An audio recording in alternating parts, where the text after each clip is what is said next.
E aí pessoal, tudo bem com vocês? Meu nome é David Viganon, esse é o Diário de Anarres e hoje a gente vai falar, sem enrolação, sobre o livro Metrô 2033.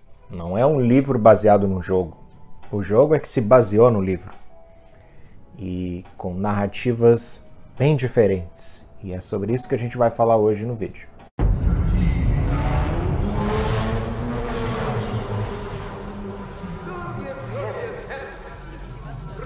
Muita gente conhece o Metrô 2033, escrito pelo jornalista Dmitry Glukhovsky, pelo jogo, né?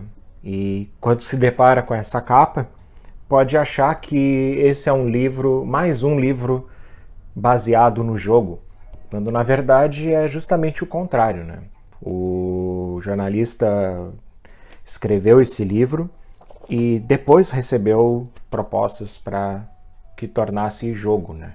E inclusive mais de um jogo e mais de um livro. Mas tudo começou com este livro aqui, que conta a história do Artyom, que eu tentei não chamar de Ayrton o livro inteiro enquanto eu li. O Artyom vive numa sociedade distópica, né? Todas as pessoas são reclusas nos metrôs da cidade de Moscou, né? A cidade de Moscou é bem conhecida pela sua rede bem desenvolvida, bem complexa de metrôs, né? E depois de um desastre nuclear e sem contato com o mundo nenhum,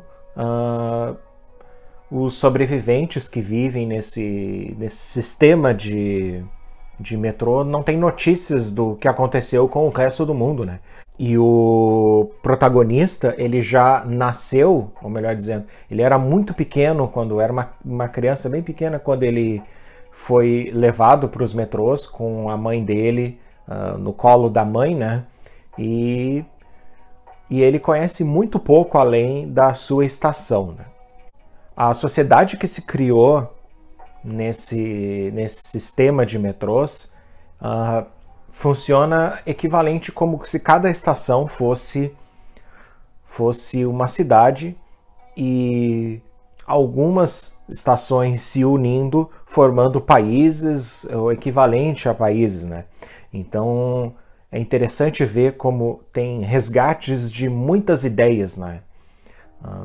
Como se a situação nova, né, a total ausência de qualquer governo, né, uma vez que tudo na superfície está destruído, se formaram novos governos e novos conflitos, e o sistema de metrô tem uma geopolítica própria, né, que se formou dentro da cadeia de metrôs. Inclusive, ela está disposta aqui na parte de dentro da capa. Eu vou deixar na tela. Inclusive, um que funciona como se fosse um resgate à União Soviética, né? Ainda que com o comunismo ainda sendo a moda soviética sendo implantado em uma parte das estações. Outra parte tem os nazistas também, o Quarto Reich, e também um local onde seria mais ou menos a parte da democracia, né, que se chama Polis. E além de outras cidades menores, outras estações que são unidas, mas a grande maioria ela é, digamos assim, independente, né? Parte da graça do livro é a exploração, é conhecer esses lugares. Porque o Artyom, voltando a ele, recebe uma missão de um caçador que se chama Hunter, né? Um caçador que se chama Caçador. E aí ele recebe a missão de passar uma informação sobre o que está acontecendo na superfície até a Polis.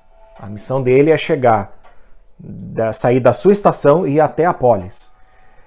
E o livro todo é essa jornada. E nessa jornada a gente vai conhecendo estação a estação como é que é a rotina dos sobreviventes, como as cidades se organizam. E isso a gente vai vendo um amadurecimento do Artyom. A gente vê que o livro ele traz uma jornada de transformação do herói e do herói. Porque o Artyom não chega a ser um herói. Ele é mais um sobrevivente, né? Ele tenta... O grande desafio dele é, claro, cumprir a sua missão, mas também é sobreviver. E a gente acompanha isso apenas pela voz dele. É quase como se fosse uma narrativa em primeira pessoa. E em meio a essa jornada do Artyom, a gente vê a principal diferença entre o livro e o jogo. O jogo eu não joguei muito, mas joguei o suficiente para saber que o tipo de jornada que ele apresenta é muito mais pro terror, né? Porque nesse mundo existem criaturas que são frutos de mutações da radiação.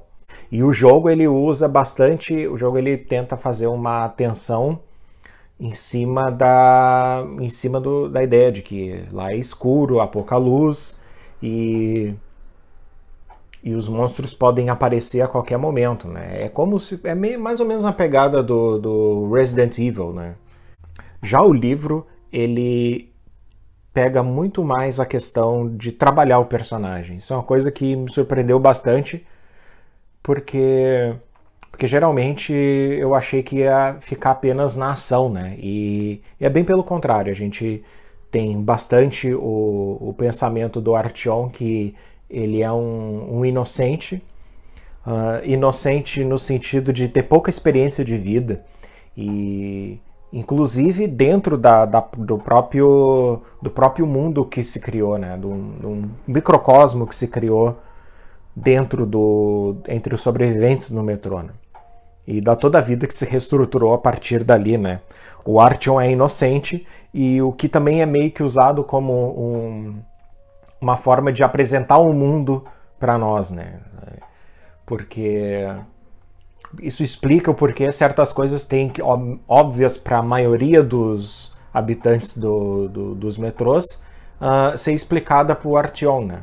Porque se você olhar no mapa, o Artyom fica numa estação que é quase perto do fim da linha, da onde tem escombros,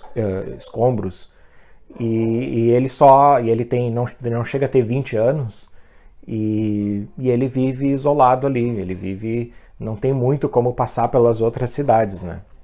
Ele não tem muito por que fazer isso, né? Até a chegada desse Hunter, e ele se vê obrigado a passar por quase todos os lugares, e aí a gente fica conhecendo, né? É como se a gente termina o livro com duas sensações, né? A primeira é de que a gente realmente viajou para aquele lugar, conheceu todos os pontos, como se tivesse feito um turismo, né?